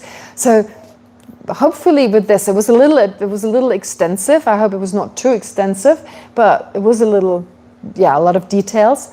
Hopefully now, for those of you who still had doubts about learning about these very high stages, well, that is gone, and you're more encouraged to hear things that are totally beyond us, but still relevant. Okay, now the technical stuff starts. Okay. The following explanation. Having discussed the importance of learning and reflecting on advanced practices, let us now turn to a brief description of the two ordinary paths of Bodhisattva. So the next explanation is given from the perspective of practitioners who now enter the path of the universal vehicle. So how do you get to enter that path in the first place? What do you need? From the outset, so right away aiming for Buddhahood, without first attaining self-liberation, without first attaining personal liberation, in other words, of a hero or solitary realizer. All right, so we aim for the Bodhisattva path. That's encouraged. You can go through first liberation. It's okay, but they say it's a detour. It's a detour in the sense that once you reach that stage, you just want to be absorbed. You want to be with that state for some time. If you want to go somewhere so badly, you would actually move on, go further. I usually give the example going to Bombay is like awakening, Delhi is like liberation. So, you have to travel, I don't know now, no, with planes you don't have to stop. But in the past you have to take a train to Delhi, it stops for an hour or half an hour, and then you continue on to the south, right? So if you're right from the beginning, you wanted to go to the south, that was your motivation, you're just going to stop quickly in Delhi and go on. But if your goal was from the beginning to go to Delhi, it's not like you wanted to go to Delhi so badly. It's not like you arrive there and you go on to the south. No, you're going to stay there for some time. And that is the same here when it comes to liberation. You so want to be out of samsara and just get yourself out of it. That's your main goal. And then once you attain that blissful state, you're absorbed in that for a long period of time. Ages, lifetimes possibly. And so the idea is, if you can avoid that, if you enter the Bodhisattva path quicker, you can be of greater benefit to others. You attain liberation, yes, definitely on the way, but you continue on to full enlightenment. Does that make sense? Faster. Okay, so for someone from the outset, like the path consciousnesses of hearers and solitary realizers, the path of the universal vehicle is necessarily a mental consciousness. So path. We're always talking about journeys. I mean, this is universal, the spiritual journey, right? It's not unique to Buddhism, but it's kind of seen like it's a mental journey. But what is traveling? It's the mind. So it's the path. The mind is at the same time the path. Or maybe the person is the one journeying and the path is what takes us there. And then you have the vehicles. You have the vehicles and you have charioteers and you have trailblazers. Oh, never mind. But it's all about the journeys. Yeah. And the trailblazers, they're actually used in a different way. But anyway, okay. So, like the path consciousnesses of hearers and solitary realizers, the path of the universal vehicle is necessarily a mental consciousness. This is because, why? Because sense consciousnesses are always ethically neutral. It's not, they don't turn into something virtuous or non-virtuous. So like a mind advancing into more virtuous mind, more loving, more compassionate. That doesn't happen to the sense consciousnesses. So they're neither virtuous nor non-virtuous, and they lack the capacity to learn, reflect, and meditate. Mainly it's debatable. Like when we were little kids, what we saw with our eye consciousness were shapes and colors, right? I'm pretty sure we didn't see table and this, and didn't have three-dimensional vision. I'm sometimes wondering, when you see children, of course they still have to develop their motoric abilities. Is that what you call it? Motoric kind of abilities? They're motoric, right? So when you throw a ball at them, it takes some time. But sometimes it seems like they totally miss the ball. It's kind of falling towards them, but they don't realize it's coming closer. And also people who were blind since birth, they report something, or were blind since they were very little. I remember one case, I mentioned this person also last time and many times before that, about a man who had been able to see when he was very young, but then most of his life he was blind, and eventually had surgery to remove whatever was the cause of his blindness, and suddenly could see. But he couldn't see, actually. He had no idea of the dimension. So he says that the first time he was driving, he was traveling, after he had the surgery, he was taken home by his family.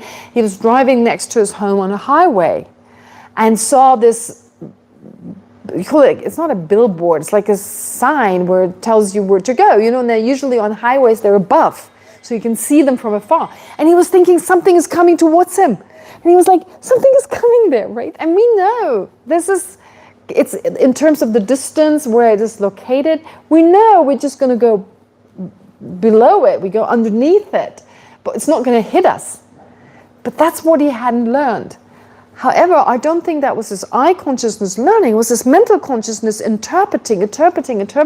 So as we grow older, we see things and we learn to measure the distance. We learn to interpret shadow.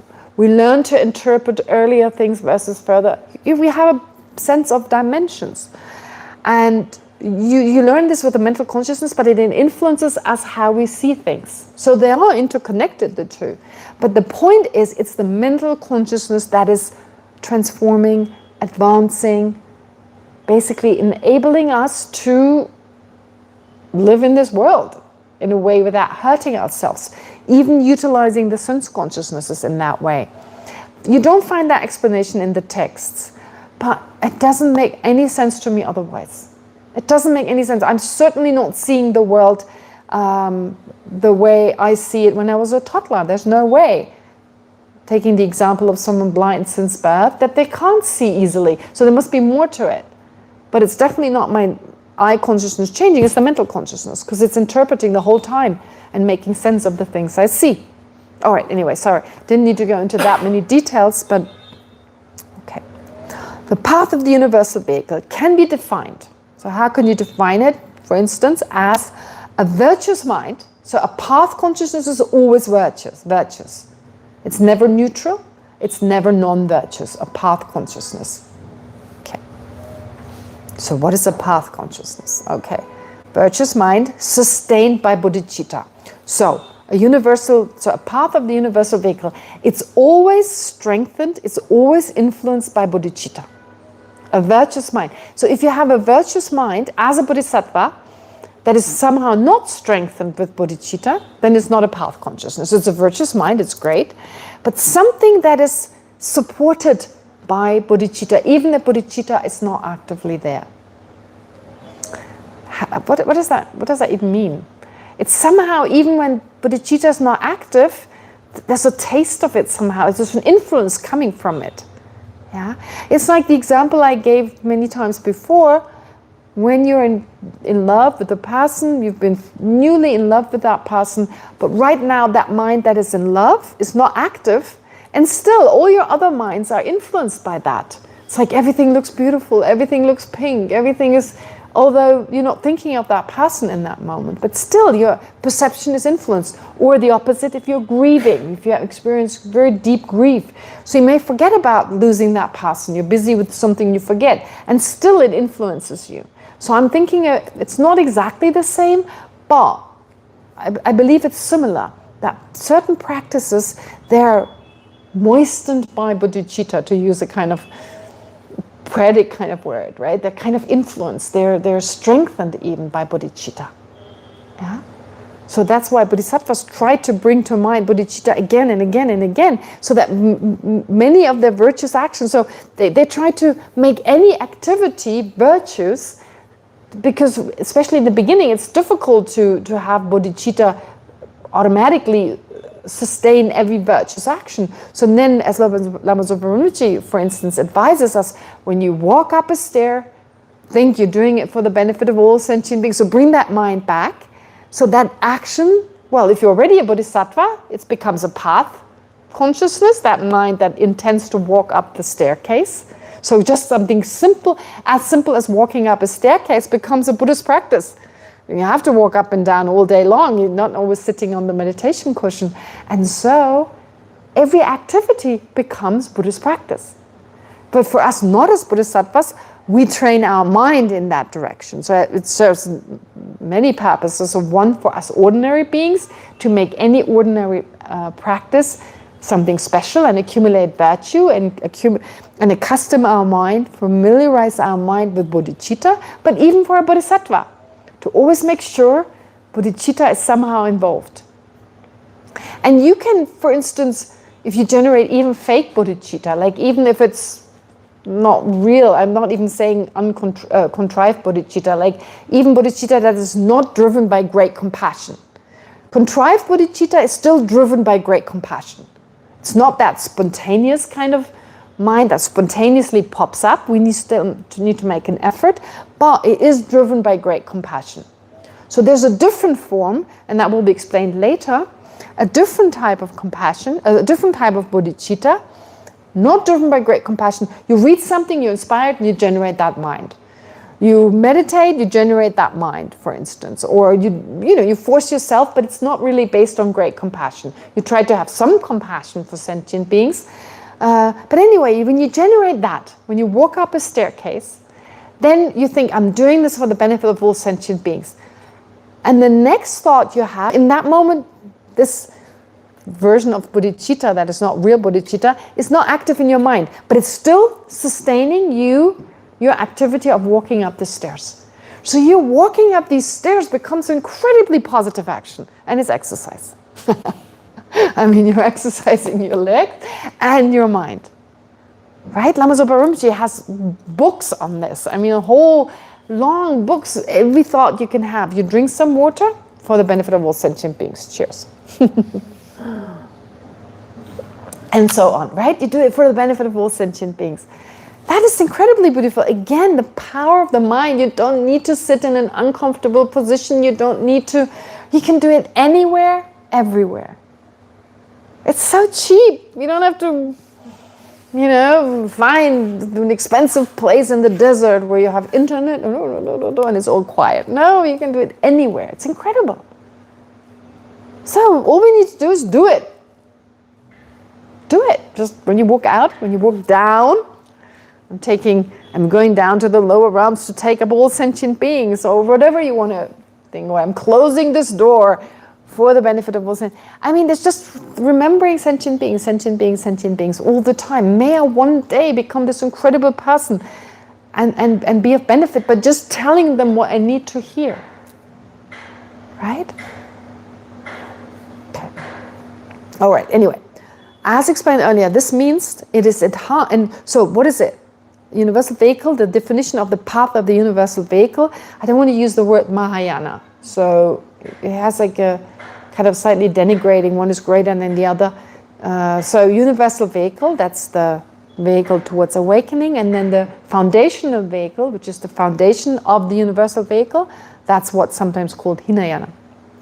So the path of the universal vehicle, or Mahayana as I used to call it, can be defined as a virtuous mind sustained by bodhicitta. As explained earlier, this was part of the summary, this means that this mind, whatever mind it is enhanced and strengthened by the awakening mind, whether or not bodhicitta is manifest at that moment. at that time when the virtuous mind arises, right? So bodhicitta is that driving force for this particular virtuous mind. And we may not know, especially in the beginning, is this a path consciousness or not? But that doesn't matter. We give our best to generate such a path consciousness. Okay. Furthermore, as noted earlier, the awakening mind is the gateway to the path of the universal vehicle. It's the gateway. They describe it as the gateway. Why? Because it is the decisive criterion that determines whether practitioners are on this path or not. In other words, you have generated bodhicitta and you haven't lost it, you're a bodhisattva, whether it's actively there or not. And if you haven't done that, you're not a bodhisattva. It's as simple as that. So you're a bodhisattva or not is determined by having generated bodhicitta without having lost it in the meantime. You can lose it in the beginning, right? For the benefit of all sentient beings that want to become enlightened. And then you meet this obnoxious person and you're like, minus them. And then you lose bodhicitta because it's for all sentient beings. Minus one is one too little, too many? No, too few. One too few. One more, it needs to be one more, in other words, sorry. Right? It's so simple. Initially, you can just easily lose it. I mean, it's like all sentient beings fine, but that person, no way. Right? They really annoy you and you're not going to work for them. And of course, then you lose it. However, you can easily, of course, then go back to it. Just including them again and you can go back to it. Okay, so, but we need to hear a little bit more about contrived, uncontrived. So yeah, it sounds so easy, but of course there's a lot of compassion, very strong compassion that serves as the basis. Let me just check, how much did I do today? Wait, 1, 2, 3. Oh, 2, almost, only 3. Sorry. 3.5. 3.5. Okay, I meant to do 5. Okay. Next time I'll talk less. I want to get through these 5 pages because then we finish the whole material that I prepared this year. I did the math. Okay. Let me just check. What is it? Oh yeah. So the path of the can be defined as the definition we did. In this way, bodhicitta empowers and supports bodhisattva practices. No. The gateway. Okay. In this way, bodhicitta empowers and supports bodhisattva practices such as generosity, morality, and patience, even when it lies dormant. Yes. Okay, so bodhicitta, in fact, is the gateway to the universal vehicle because it's that decisive criterion. And so what establishes someone, what determines someone as a bodhisattva is simply that bodhicitta has been generated and has not subsequently deteriorated. That's really what it means to be a bodhisattva. The two methods for generating bodhicitta, both of which should be practiced to cultivate the awakening mind. And now you've heard them many times. But this is done to practice them. You hear it again, and just to remind you, for those of you who know them, and our teachers would always do the same. They would always mention them again. We knew them, but just for us to practice, to hear them again. So there's the sevenfold cause and effect instruction, and there's exchanging self with others. The sevenfold cause and instruction consists of 6 causes and 1 result, the result being bodhicitta itself. The first 3 causes were explained before, so now I'm just mentioning them again. To go back in the past. If you believe in past lives, it's so much easier. If not, it's going to be difficult. But at least consider the possibility and think, we have lived before, we've lived since beginningless time, and there's no relationship we haven't had with everyone else. Every single person. If we lived since beginningless time, there can't be a single person, a single living being we haven't been at one point extremely close to. Even if the logic escapes you and you find it difficult, well, just think of it anyway. It's good for the mind. It's just really good for the mind. Never mind, you understand all the... Just do it. Just think, every person I see, once they've been so close to me. They're not strangers. There are no strangers. We just don't remember. So they were my mother, a greater mother than in this life, a greater father than. They were so close, my best friend, everything, my greatest wonderful lover, my everything. And that we have been with people before, I think is pretty obvious. I always say jokingly, I don't think there's love on first sight. I think we were with them before in a previous life. Right? You meet someone and you go like, whoa, I'm going to marry that person. Yeah, you probably were many lifetimes before. Why does it happen with that person and no one else? Yeah, you chemistry, right? I mean, you meet people, you like their smell, and you don't want to get married with them right away. So I'm not so sure about only chemistry. Or why do you have a similar chemistry? Well, because you were together in your previous life. Who knows?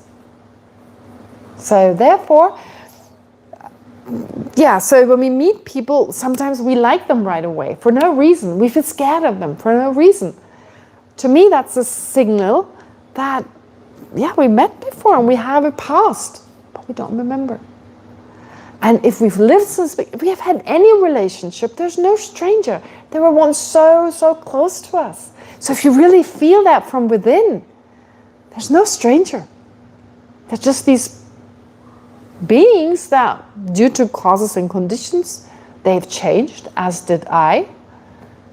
But they were once did so much for us. So bringing their mind their incredible kindness. They were kind to us. They were definitely, there's no way they didn't do the most amazing things, because beginning this time, every possibility is, everything is possible within that ordinary kind of lives that we've lived since beginning this time. And so the wish to repay that kindness. May I be able to repay that? May I do something? So you need to generate that closeness towards sentient beings. We feel close to ourselves and therefore want ourselves to be free from suffering, naturally. So I can only want that for others if I feel really close to them. And once you generate that closeness, then there's affectionate love. And these first three, they're all up in the summary. I've described them in great detail in the summary. So if they're not clear yet, you read them, go back to the summary. And then you have affectionate love. I explained that as well. Didn't I explain that? No, I didn't. That comes now. So once practitioners have cultivated the first four causes, affectionate love, I have explained that closeness towards sentient beings, a respect, at the same time as a feeling of closeness, and finding sentient beings endearing. Even if it's Trump. I shouldn't mention politicians. But even if it's someone I don't like, of course, every person has also positive qualities. It may be hard to tell, and especially when we're angry, we can't see them. When we're resentful, we can't. But this resentment is just harming us, and in the end, everyone has something. At the very least, they have the potential to become fully enlightened, right? So then it doesn't create that distance and that unhealthy emotion, and instead it connects us, and it connects us with everyone. This is one method only. I've only mentioned the first method, but you get a sense like if I could now remember past lives, and I could remember exactly these lives when each one of you had done something incredible for me. I don't need to look at the shitty stuff. That has also happened, but that doesn't help me. It doesn't help anything. It's not beneficial. So if I could see suddenly and I go, wow, thank you so much, amazing. Right? So that develops that closeness on an emotional level, and then I don't want you to suffer. You've done so much for me. Maybe I can, and it's not just once, it's countless times. We say once because it's hard, but countless times everyone has done that to me over and over, right? And so affectionate love develops. Once we have that, then it generates the fifth cause, great compassion, the heartfelt wish that all sentient beings be free from all forms of dissatisfactory experiences, its causes and other limitations, combined with the personal aspiration, I will help them to overcome that, right? To get rid of anything that is not in the nature of their mind. That doesn't have to be there. It's not supposed to be there. It's not in the nature of the mind. To want them to be free from it, but to also take personal responsibility by thinking, may they be free from it. Yeah. This compassionate aspiration then matures into the sixth cause, the altruistic resolve, which not merely aspires, but is firmly determined to assist all sentient beings in removing its By removing suffering, its causes, and other obscurations. Does that make sense? This kind of step by step. Now it's hard to really feel it right now. But you can work through it. Like, think everyone has been so close. Think of someone who's very close to you. Everyone has been just as close, even closer, over and over. No stranger. Okay, they've done so much. I want to give something back. Yeah, I have done for them as well. But don't think of that. That's not helpful. And anyway, that's the second technique we can use as well to make it even more powerful. But think, yeah, so they've done all this, and may I be able to give that back? May they be free from the worst there is, which are our own obscurations. That's the worst, because they create all the other stuff, all the unwanted experiences. So to want them to be free from that, and to want them to benefit them to experience that, that's great compassion, or to bring this about, to fulfill that first part of the aspiration, be free from suffering and its causes. And then the resolve, I will do this. Not only do I aspire to helping sentient beings in that way, no, I want to. And the thing is, you may wonder, why should I do that? There's so many, I don't care. But the moment you have that, you feel better than you ever felt in your entire life. I mean, even having a shot of heroin cannot, impossible. Not that I know from my own experience, but from the text, and there's no reason why they should lie about it. And when we watch some of these lamas, nothing can bother them. Think of Lama Zopa Rinpoche. Never depressed. Always the same, light-hearted, blissful, it seems. I mean, you can watch these lamas. They're in no way ordinary in any way. Nothing, no matter what you say to them. No matter what you say to them. You insult them, no way, it could not bother them at all. His Holiness has been attacked, there are videos of him. And he may say, no, I'm not lying. There's this one video where someone accuses him of lying. He says, no, I'm not lying. But the next moment he turns around, he's just blissful and calm, full of compassion for that person, everyone else. We'd be like, ugh. I just attacked me and so forth. Well, because they have this incredible love and compassion. That person who insults them, they have so much love and compassion for them. It doesn't matter. They have compassion for them that they actually accused someone of lying when it wasn't true and so forth. So they just, nothing can bother them. So, as His Holiness oftentimes says, great compassion, or compassion in general, it seems it only benefits the other person, but it mainly benefits us. It mainly benefits us. If we have compassion for others, what do we worry about? Right? And the good thing is, we don't worry about the other person's suffering. That's not, empathy doesn't go as far as that. You don't have to feel the same.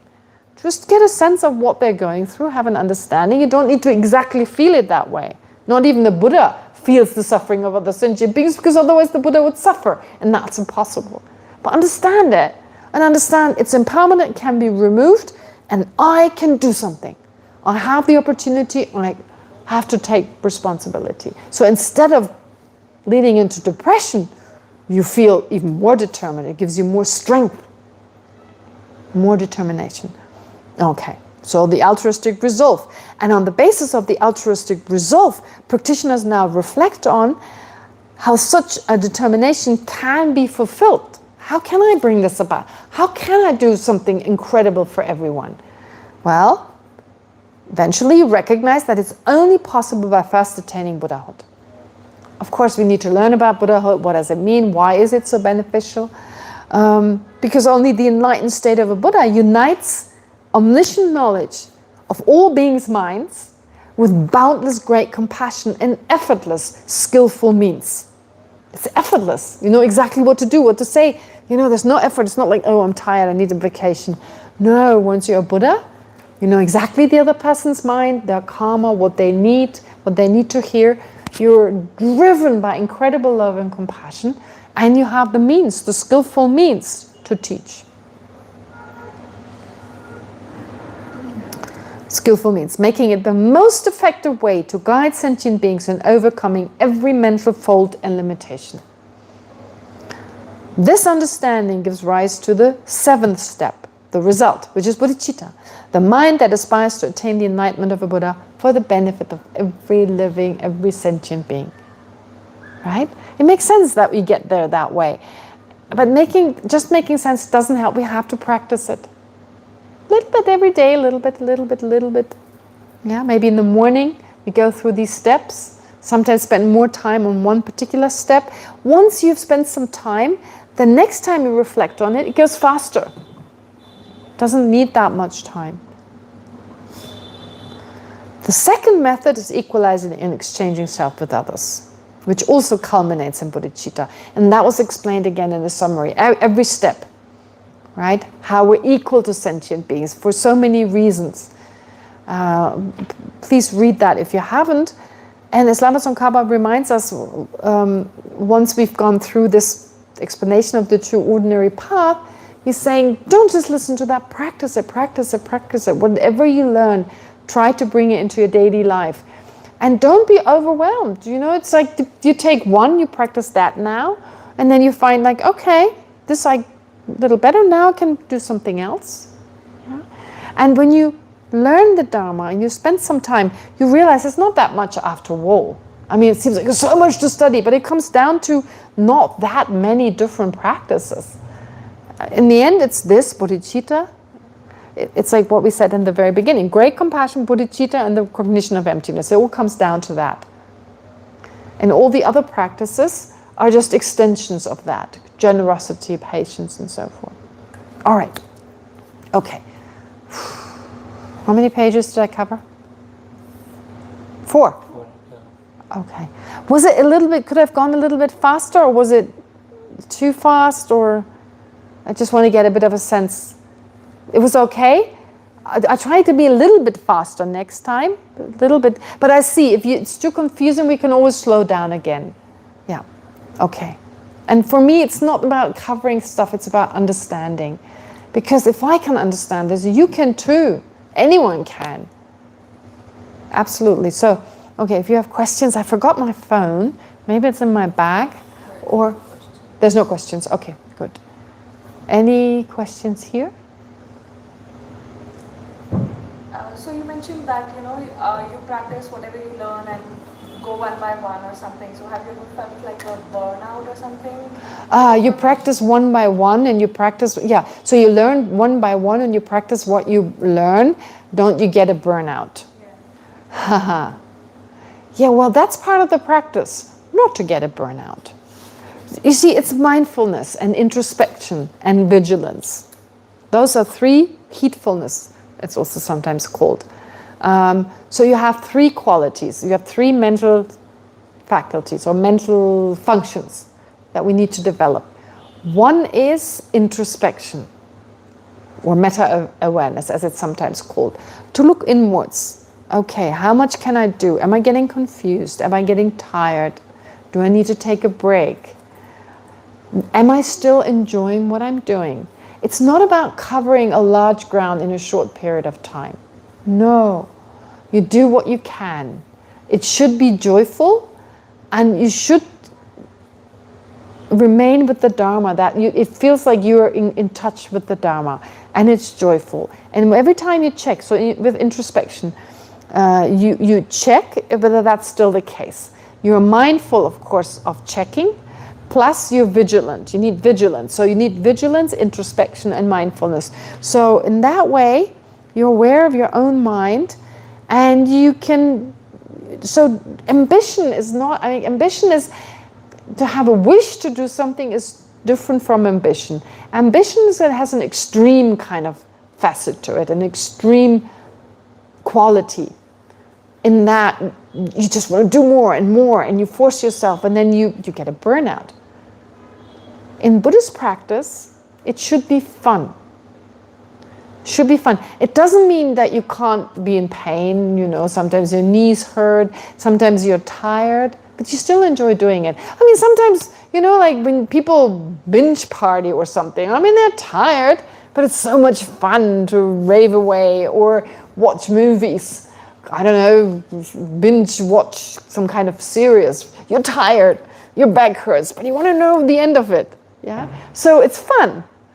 You torture yourself, go through the whole night. I've done that actually. After exams, I remember years ago we had exams. We studied so hard, and that time I was staying with a girl. She was the sister of one of my classmates. She lived with me for a while, and so I couldn't watch anything, nothing. I mean, during the exam. But then I binge watched on 24 hours, and I watched it for 24 hours. And I never did that again. I suffered so much. It was so long, 24 hours. There was this series. Maybe you probably won't know. It's called 24 Hours with Keith Sutherland or something. Anyway, I watched that. So I couldn't stop it, and I hadn't watched for like so long and nothing. I got all the CDs. That was before you could get the stuff online. So someone gave me the CDs, and I suffered. I was so much pain. My back hurt and everything. But I enjoyed it as well, so I did that, and that was done, and I didn't do it for a long time after that.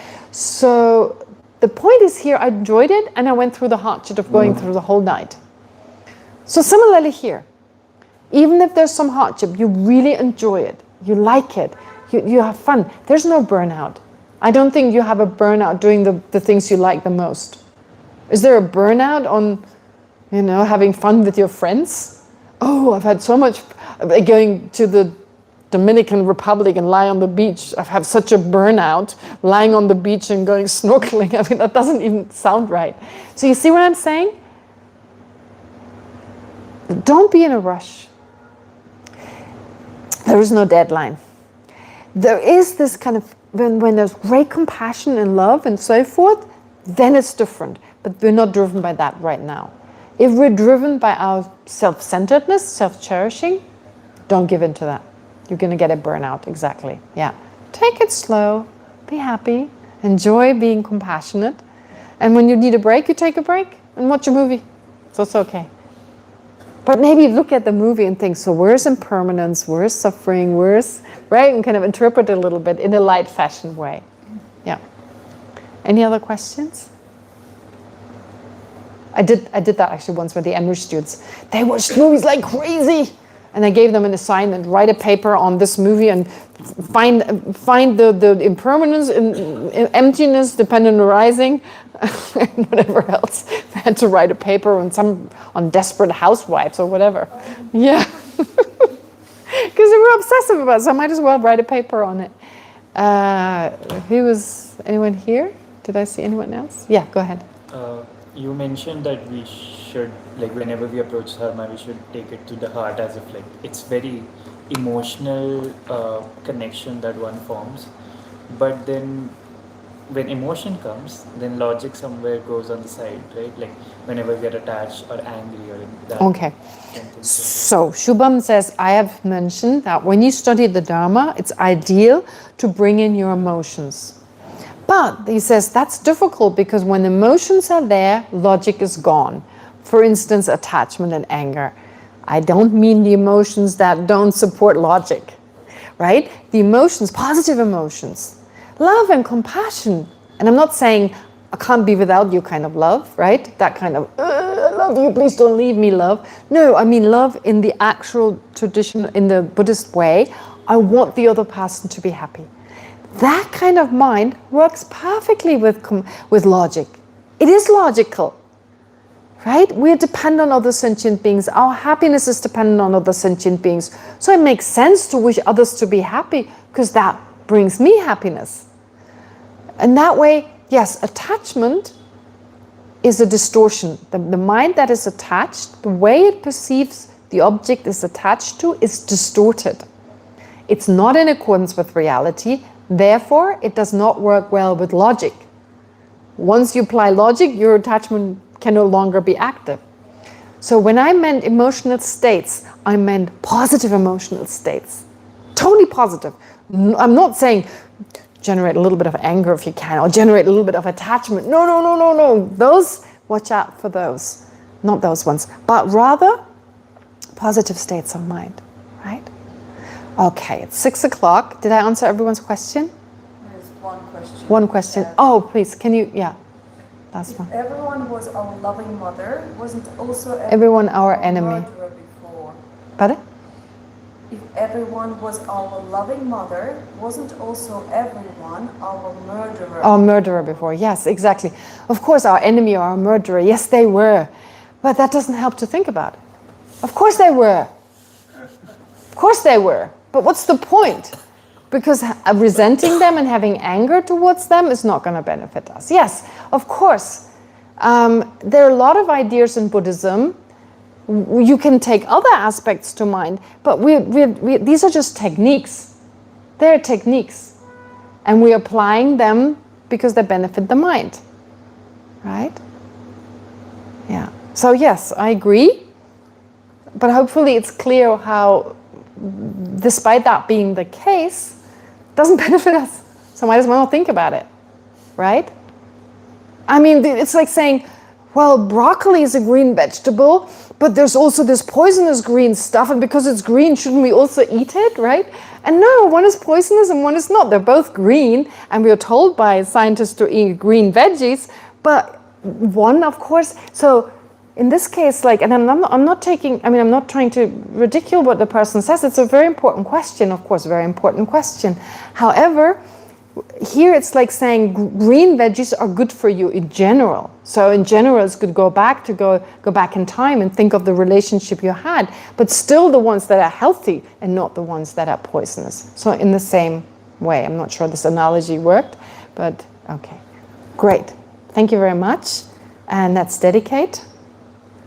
Thinking again, whatever karmic imprints we've accumulated that help us to meet the Dharma in the future and so forth, well, maybe they also become a powerful cause for us to one day remove whatever is not in the nature of our mind, not just for our own benefit, but for the benefit of every living being. And so for that, let's also pray for the long life of the great spiritual masters, that they may continue to guide us through their words and their examples, like His Holiness the Dalai Lama. So in the snow-encircled land, you are the source of benefit and bliss. Avalokiteshvara, Denzin Gyatso, please remain in life until samsara ends. May the precious Bodhi mind not yet born arise and grow. May that born have no decline, but increase forevermore. May the precious view of emptiness not yet born arise and grow. May that born have no decline, but increase forevermore. You're allowed to recite with me. In fact, I encourage us if you like it. Yeah. All right. Thank you.